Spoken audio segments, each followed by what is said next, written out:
এই মুহূর্তে ঝালমুড়ি আর মিষ্টি ভান্ডার তৈরি হয়েছে ব্রিগেডে। তার কারণ সভা করতে গিয়ে প্রধানমন্ত্রী নরেন্দ্র মোদী তিনি কিন্তু এই ঝালমুড়ি খেয়েছিলেন। भाई हमें अपना जाल मुली खिलाओ। हाँ একদমই ঝালমুড়ি আমাদের মাননীয় প্রধানমন্ত্রীজি খেয়েছেন, কিন্তু ঝাল অন্য কারো লেগেছে। আর এই ঝালমুড়ি ওই চপ শিল্পর মতো ওই রকম কমা ঝালমুড়ি না। এবং আমাদের যে সরকার রয়েছে আস্তে আস্তে ঝালমুড়ি ছাড়া অনেক বড় বড় কোম্পানিজ আছে। হেসে উঠেছে বাংলায় পদ্ম ফুটেছে, বাংলা হেসে উঠেছে বাংলায় পদ্ম ফুটেছে।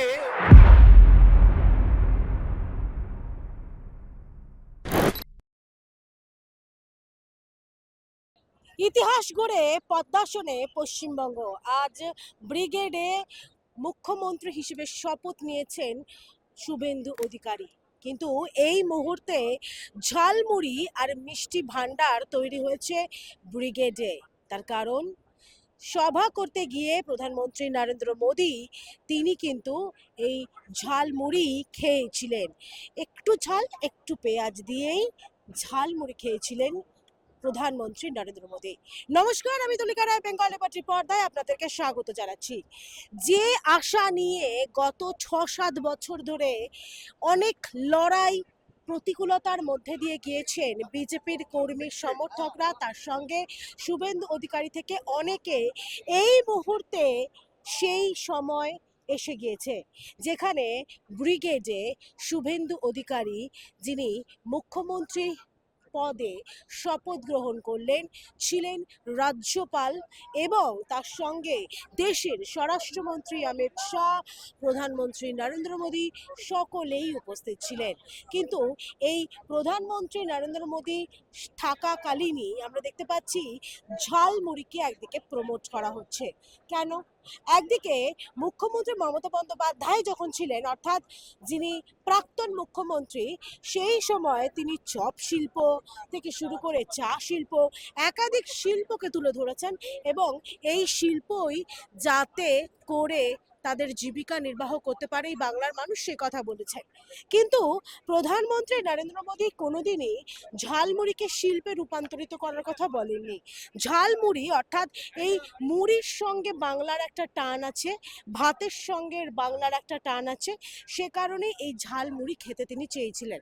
এবং এই মুহূর্তে আমরা দেখতে পাচ্ছি এখানে ব্রিগেড প্যারেড গ্রাউন্ডে প্রায় 20টা স্টল দেওয়া হয়েছে ঝালমুড়ির, যেখানে সকাল থেকেই ঝালমুড়ি পাওয়া যাচ্ছিল এবং তার সঙ্গে মিষ্টিও বাদ যায়নি। তার কারণ বাঙালি মানেই একটা রসনা তৃপ্ত করার জন্য সকলের মুখে মিষ্টি, রসগোল্লা, সন্দেশ এ সমস্ত তো থাকেই। আর সে কারণেই 20টি স্টল ঝালমুড়ির এবং তার সঙ্গে মিষ্টির ভান্ডার তৈরি করা হয়েছে বিজেপির পক্ষ থেকে।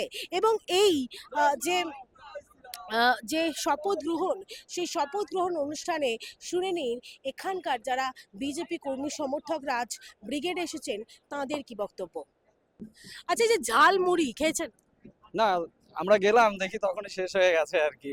ঝালমুড়ি তো বিশাল ডিমান্ড, মানে এই যে প্রধানমন্ত্রী নরেন্দ্র মোদী যখন খেয়েছিলেন তারপর থেকে কি ডিমান্ড আরো বাড়তে শুরু করলো? একদমই ঝালমুড়ি আমাদের মাননীয় প্রধানমন্ত্রীজি খেয়েছেন, কিন্তু ঝাল অন্য কারো লেগেছে।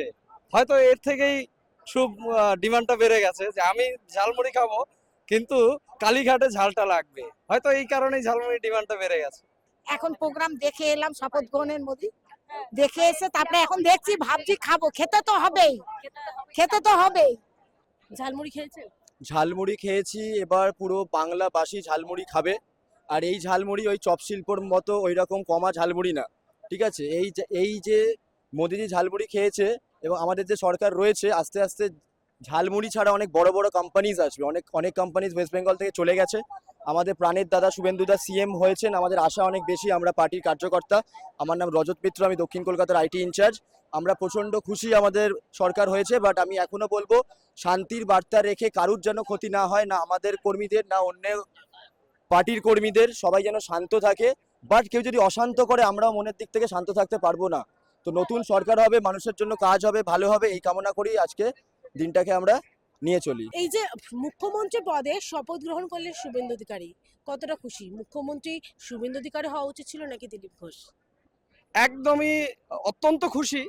যদি শুভেন্দু অধিকারীকে না করা হতো মুখ্যমন্ত্রী, আমার মনে হয় শুভেন্দু অধিকারীর প্রতি অন্যায় করা হতো। আমরা দেখেছি 2021 সালে বিজেপি ক্ষমতা না আসার পরে যে বিধ্বংসী অবস্থা করেছিল বিজেপি, যারা করতো, ভোট পরবর্তী হিংসার শিকার হয়েছিল, তারপর থেকে তিনি যেভাবে দলটাকে ধরে রেখেছিলেন এবং তিল তিল করে আবার গড়ে তুললেন, শুধু উনি নয়, সমস্ত হিন্দু যারা সংগঠন করত বা সমস্ত বিচার পরিবার এখানে রয়েছে, সবার কৃতিত্ব রয়েছে। কিন্তু শুভেন্দু অধিকারী 21-এর পর থেকে উনি কিন্তু ছেড়ে চলে যাননি, মাটি আঁকড়ে পড়েছিলেন। তারপরে যদি ওনাকে মুখ্যমন্ত্রী করা না হতো, আমার ব্যক্তিগত মত, মনে হয় বিষয়টা অন্যায় করা হতো। আমি অত্যন্ত খুশি শুভেন্দু অধিকারীর মতো আমরা একজন মানুষকে মুখ্যমন্ত্রী হিসেবে পেয়েছি। আমি অত্যন্ত খুশি। শুভেন্দু অধিকারী একজন অনেক পুরনো পলিটিশিয়ান, ওনার মধ্যে পলিটিক্সটা রয়েছে, ওনার মধ্যে বুদ্ধি আছে, উনি জানেন কি করে চালাতে হয়। দিলীপ ঘোষও তো। হ্যাঁ? দিলীপ ঘোষও তো তাই। দিলীপ ঘোষ 100 বার, দিলীপ ঘোষ আমাদের লড়াকু নেতা। একটা লড়াকু নেতা যদি সিএম হয়ে যান, তাহলে ওনার কাছে সবাই সমান হয়ে যাবে। একটা সিএম এর কাছে সবাই সমান, তখন টাইট দেওয়া যাবে না দাদা। দিলীপদার মধ্যে যে ক্ষমতা আছে, মাঠে ঘাটে কাজ করে এসছেন, উনি থাকবেন, মাঠে ছিলেন, এখনো আছেন, উনি ভেতরে ঠিক ভালো কাজ করবেন। আর পলিটিক্সের জন্য, সকলের ভালোর জন্য আমাদের শুভেন্দুদা পারফেক্ট। এটা আমার মানে মুখ্যমন্ত্রী মানবিকতা। পদের জন্য একদম একদম একদম একদম একদম। ভালো লাগে। আমাদের নন্দীগ্রাম, ভবানীপুর এই দুটো যে জিতিয়ে নিয়ে এসছে, উনি উপযুক্ত। উনি ভালো, উনি উপযুক্ত। আমরা চেয়েছিলাম যে পাল্টানো দরকার, তাই আর বিশেষ করে এই শুভেন্দু অধিকারীর জন্যই পাল্টে গেছে। মানে শুভেন্দু অধিকারী না হলে মমতা বন্দ্যোপাধ্যায়কে কেউ হারাতে হারাতে পারতো পারতো না, ওনার সবকিছু উনি জানতো। এর জন্যই মমতাকে হারাতে পেরেছে। এর জন্যই তো সাথে সব লোক আছে, ওর জন্যই পেরেছে। উনিও আছে, তার সাথে সবাই আছে বলেই পেরেছে, উনি একাও পারতো না। কতটা খুশি আজকে তো এলেন, বেশ বিশাল, খুশি, অনেক বিশাল খুশি। বলে বলতে অনেক পারবো খুশি, না, বলে বোঝাতে বোঝাতে পারবো পারবো না। অনেক বিশাল খুশি, খুশি। অনেক খুশি। নালে একবার জয় শ্রীরাম হয়ে যায়। জয় শ্রীরাম, জয় শ্রীরাম, ভারত মাতা কি, ভারত মাতা কি। আজ এই শপথ গ্রহণ অনুষ্ঠানে যেমন যে 207 জন যারা বিধায়ক রয়েছেন বিজেপির, তারা যেরকম একদিকে এসেছেন, তার সঙ্গে যেরকম সাধারণ যারা মানুষ দূর দূরান্ত বিভিন্ন জায়গা থেকে অনেকেই এই শপথ গ্রহণ অনুষ্ঠান দেখতে এসেছেন। তবে এই মুহূর্তে অসীম সরকার, যিনি বিজেপির বিধায়ক, তার গান একটু শুনুন। অসীম সরকারের গলায় যদি একটা গান হয়ে যায়, ব্যাস। বাংলা হেসে উঠেছে, বাংলায় পদ্ম ফুটেছে, বাংলা হেসে উঠেছে, বাংলায় পদ্ম ফুটেছে, চোর ডাকাতের দলেরা সব গর্তে ঢুকেছে, বাংলায় পদ্ম ফুটেছে, বাংলা হেসে উঠেছে। অসংখ্য ধন্যবাদ। আমরা এই মুহূর্তে দেখলাম অসীম সরকার, যিনি গানের মাধ্যমে এই শপথ গ্রহণ অনুষ্ঠানকে কার্যত মাতিয়ে রাখলেন।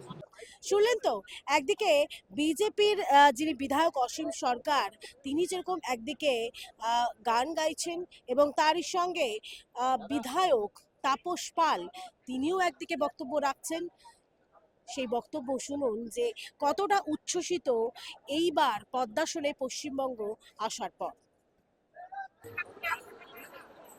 আজকে যেভাবে এই প্রথম রাজ্যে বিজেপি এলো, কেমন লাগছে? মানে আপনি সংকল্প পত্র আশারই ছিল এরকম একটা দুর্বৃত্তদের সরকার, দুর্নীতিগ্রস্ত, আপাদ মস্তক দুর্নীতিগ্রস্ত সরকার, পুলিশি রাজ কায়েম করেছিল, এই সরকারের যাওয়ারই ছিল, গেছে, খুব খুশি, খুব আনন্দ। আপনি স্পিকার, ডেপুটি স্পিকার পদে। আমি বলতে পারবো না, আমি কি জানি না কিছু, আমার জানা নেই। অর্থাৎ 2021 সালে যখন নন্দীগ্রাম থেকে মমতা বন্দ্যোপাধ্যায় দাঁড়িয়েছিলেন, সে সময় নন্দীগ্রাম থেকে প্রতিদ্বন্দ্বিতা করছিলেন শুভেন্দু অধিকারী। যেভাবে সেখানে 1-9-5-6 ভোটে হারিয়েছিলেন শুভেন্দু অধিকারী প্রাক্তন মুখ্যমন্ত্রী মমতা বন্দ্যোপাধ্যায়কে। আর ঠিক সেইভাবেই এবার চ্যালেঞ্জ নিয়ে, আমরা সকলেই জানি, ভবানীপুর বিধানসভা কেন্দ্র থেকে দাঁড়িয়েছিলেন শুভেন্দু অধিকারী। একেবারে দুদিকে, একদিকে নন্দীগ্রাম, অন্যদিকে ভবানীপুর, বহরমপুর বিধানসভা কেন্দ্রে যেভাবে মমতা বন্দ্যোপাধ্যায় এবং তার যে দলের প্রার্থী পবিত্র করকে হারিয়েছেন, এখানেই তিনি প্রমাণ করে দিলেন যে শুভেন্দু অধিকারী আসল যোগ্য মুখ্যমন্ত্রী পদে আসীন হতে পারেন। এবং এই যারা বিজেপির কর্মী সমর্থক, যারা সাধারণ মানুষরা রয়েছেন, তাদেরও একই বক্তব্য, অর্থাৎ মুখ্যমন্ত্রী পদে যোগ্য শুভেন্দু অধিকারী।